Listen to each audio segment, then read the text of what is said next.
Hello, Paimon. Hello, Traveler. Is the crown ready? Yes, we're just waiting for Zuria now. She hasn't arrived yet. Then let's wait for her a little while. Or actually, maybe we can go find her. It's not too far from here anyway. Didn't she say she just lives on the hill over there? Hey, Traveler, Paimon. Oh, and speaking of... Found you two at long last. I'm so glad that you both are all right. Huh? Why are you here, Miss Delaroche? And what could have happened to us? What could have happened? That water imp Thelxie, of course. After I gave you that commission the other day, I began to get worried and went asking about the boy that went missing. Oh, that? We've got it all figured out now. The boy you heard about was just Fremine. Even the missing fish was his fault. Don't worry, we'll help you get the fish back as soon as we're done with this job. Oh, sorry about that. I've been diving in the area recently. Huh? Fremine? Diving? No, that's not what happened at all. I've heard a completely different account. What I was told is that about a month ago, a child tied a bunch of heavy seashells onto his body and walked into this open stretch of water. He never came back. What could that be if not that water imp's work? Are you sure? 100% sure. I've confirmed the account with several veteran fishermen I know. The child was only 8 years old. His name was Lescaut. Lescaut d'Estray. Wait, Lescaut d'Estray? Yeah, that's the name. They say the family took on the name after moving to the city from a place called Stray. Anyway, his mother is a pretty famous art dealer, while his father passed away from an accident many years ago. Well, naturally, his mother was devastated by the incident and fell terribly ill. It's said that she left the court of Fontaine, and no one knows where she's gone. It can't be, right? Lescaut d'Estray? Zuria d'Estray? It must be some sort of a coincidence? I'm sorry, miss. We've got to go check on something right now. Oh, I see. Well, you go on ahead. I just came to make sure that you're both all right. I'll head back then. Please remember to take care.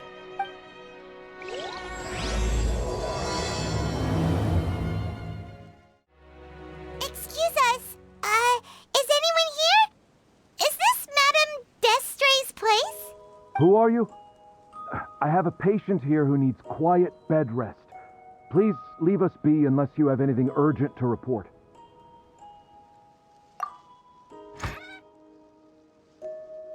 This is the residence of Zuria d'Estray, and I'm Jala Khan, her family doctor. What did you mean by your question just now? Who else could be my patient? Your patient should be Zuria's son, right?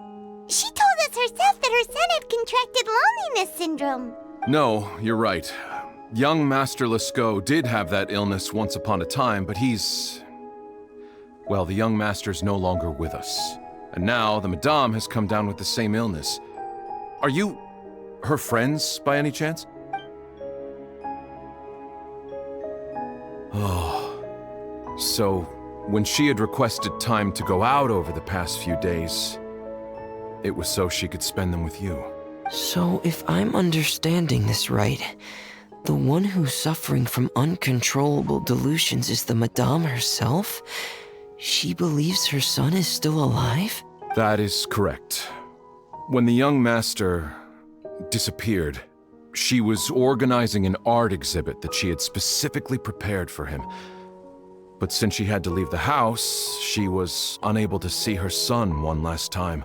That might have been the trigger for her regret.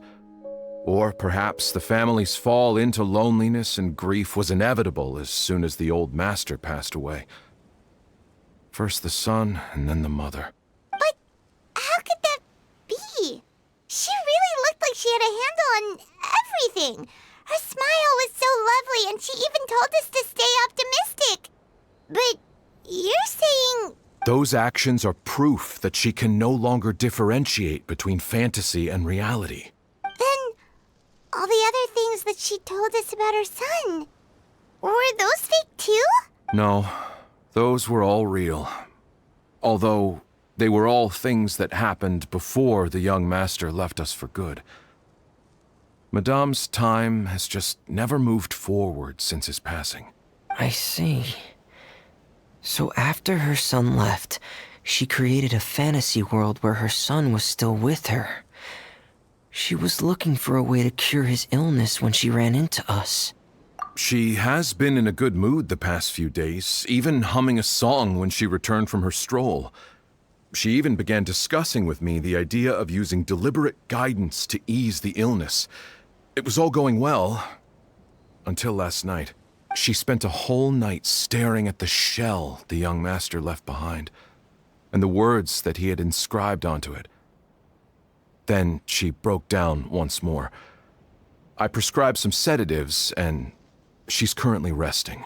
But then what should we do? How can we help her? There has to be something we can do. Don't panic, Paimon.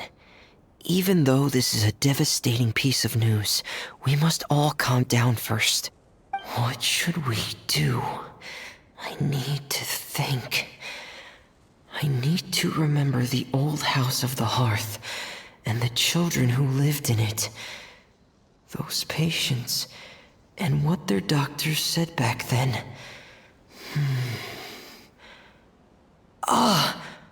What if... Dr. Jalacan, have you seen a picture book? The Madame should have brought it back with her. Are you thinking about trying the guidance therapy she talked to me about before? It's worth a shot. I'll go get the book. Yes, this is it. That's right. If what Dr. Jalacan said was true, the past few days have been very helpful to Zuria. So we should complete this journey. We need to show her that her child has found a happy ending in the world of her dreams. But wouldn't that just make it harder for her to accept reality?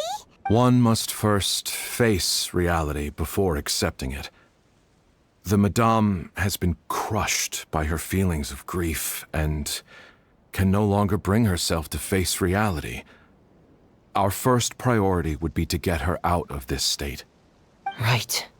Before today, I had thought she wanted to use Thelxie's fantastic adventures to save her son. But now, I think she might need it to save herself. And if we could complete it, we should be able to give her some feeling of inspiration and closure. Maybe those feelings would be enough to give her some courage to face reality again. There's no time to waste. Let's set off right away. We're here again. This is the final part of Thelxie's journey, but the most important person is missing. Everyone, please don't be so down and gloomy. Remember what she told us? If we were to feel troubled, the patient would become anxious as well. You're right. Paimon needs to smile. If we have to give something to Zuria, it should be our smiles. We have to keep smiling as we finish this adventure. And then she'll be able to recover, right everyone? Yeah, I'm sure she will. Oh! Be careful, brave adventurers. Here come the evil monsters that stole the crown. There! An Ipsy Cyclops! Let's beat them up!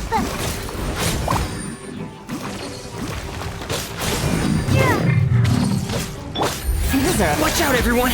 They're coming at us again! There's no need to fear! Prince Thelxie looks stronger than ever today! He must be going all out!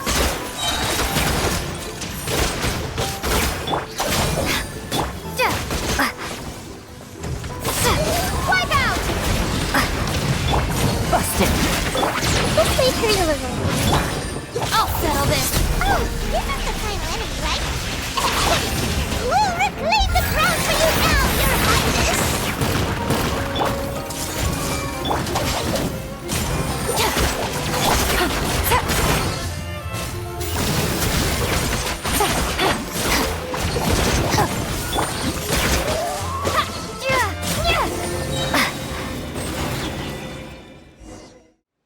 I'm sorry. I have to go. I made a promise to my friends, and I'm already very late. But, Madame, you're still... Don't try to stop me. Today's the most important day for treating Thelxie. We'll use the guidance method. Didn't you also say that you'd think it'd work? I'm not trying to stop you, Madame. It's just... Could you tell me the name of your child? Dr. Jalacan, how can you forget the name of your own patient? His name is Thelxie. He's the prince of the kingdom of water imps. We will go today to reclaim his crown and attend his coronation ceremony. I see. Madame, please rest assured, everything is still on schedule. Your friends have already departed to find... Wait, look. They've already returned. Zuria! Zuria! We've retrieved the crown! Paimon, everyone, have you really? Yes, but the coronation ceremony still hasn't taken place, because we felt like you should be the one to preside over it. Wonderful, how wonderful! Thelxie, my child, are you hearing this? Everything you lost will now come back to you, and soon, very soon, you will never be lonely again. And the last page of the picture book. It's still waiting for you to illustrate in color. Right, the picture book. But I don't know what I should put on the last page. Don't worry, Thelxie and his friends all know what should go on it. Get ready, Zuria. We'll describe everything for you. Okay. At last, Thelxie and his friends were able to drive off the final invading monsters and achieve a dashing victory. Their success was complete, and the recovered crown resplendent. The water imps, finally returning to their homes, showered the prince with love and applause as he greeted them. They once again offered their precious shells to the prince and reconstructed the rainbow bridge of old. As he watched the scene unfold, the prince could not help but be touched by its beauty. Moved by everyone's happiness, the prince stepped onto the rainbow bridge and took a good look at all the friends who had gone on the journey with him. There stood the traveler, Goddess Paimon, Fremine, and... Where's the last person? The prince looked frantically around, but could not find the person he wanted to see most. At that moment, the person suddenly appeared on the other side of the bridge. She walked towards him with a smile and slowly lifted her veil. The prince could not hold back his tears. He recognized then that the mysterious person that had been by his side the whole time was none other than his mother. Zuria walked across the bridge and placed the crown above the prince's head. She smiled down upon him as she said, "My prince, my king, you shall never, ever need to feel lonely again." That's the end of the story, Zuria. Thank you. Thank you all. I am so sorry, my child. Maman should have spent more time with you. Did you hear the story? You'll never have to feel lonely again.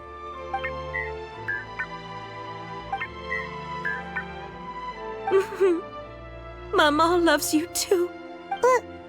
What's happening? Is Zuria talking to Thelxie? Quick, put on my diving helmet. There's a transcription module in it that's compatible with Thelxie's output signals. You should be able to use it to understand what Thelxie's saying.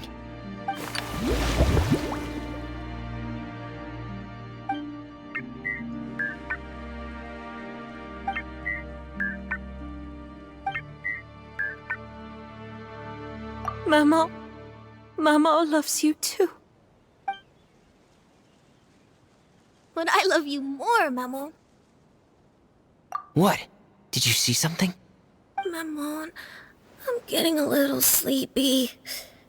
If it's time for bed, can you hum a lullaby to me again? Of course, my dearest child. As long as you want to hear it, Mama will always hum for you.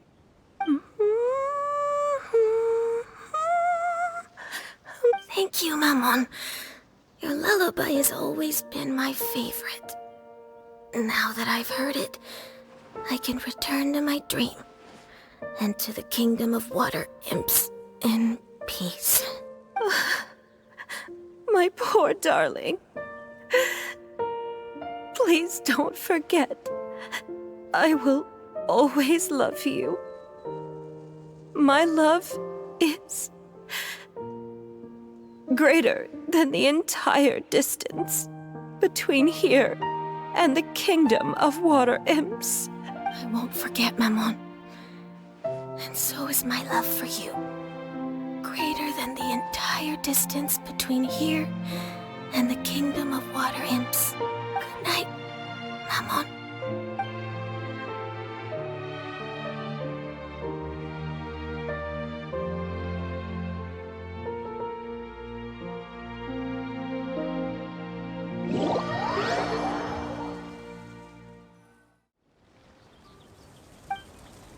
Traveler, Paimon, you're here. Fremine, why did you call us in such a hurry? Did you hear something from Zuria? Oh, if it's not good news, Paimon doesn't want to hear it. Don't worry, it's definitely great news. The Madame came here for a visit just now with her doctor. Color has returned to her cheeks, and she sounded full of energy as well. She said she'd like to return to the court to continue hosting the art exhibit. But this time, she'll work with her doctor to exhibit some picture books related to the illness. Of course, Thelxie's fantastic adventures and the guidance therapy will be included in the exhibit as well. She'd like to use her experience to help others. That's wonderful! So it wasn't bad news after all. Mm-hmm. Here, please take this picture book with you. The Madame wanted you to have it. If, at some point in the future, you were to run into someone with similar troubles, she hopes the book would be of use to you. But this is her son's story, right? Is it really okay to give the book to us? Don't worry, it's just a copy.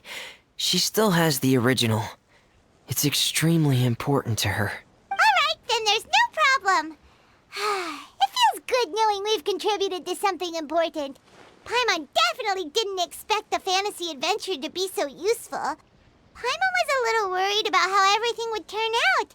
After all, fantasy is just fantasy. Paimon, do you know what the Madame said? She said that at the moment when she placed the crown on Thelxie's head, she felt like she really saw something beautiful. Her child had returned, and he told her that he loved her. She also said that was when she was finally able to bid farewell to her son. She felt like at that moment, she was healed by some mystical power, and she was filled with courage from head to toe. Oh, really? But could that just be another part of her fantasy? Perhaps. But if fantasy is just fantasy, and the fantasy world is not real, then how could it still grant us these powers that we can continue to use in the real world? But what else could it be? A descent of the fairy tale world into the real world. At that time, the wondrous fairy tale temporarily became reality and influenced real things in our world. That has to be what happened. You saw it too, didn't you? What? That can't be what happened, right? There's just no way. Wouldn't it be like a miracle if that really happened? Yes, I suppose that would be a miracle. I hope that everyone who's found themselves in a dark place would be able to see something beautiful and experience a miracle for themselves.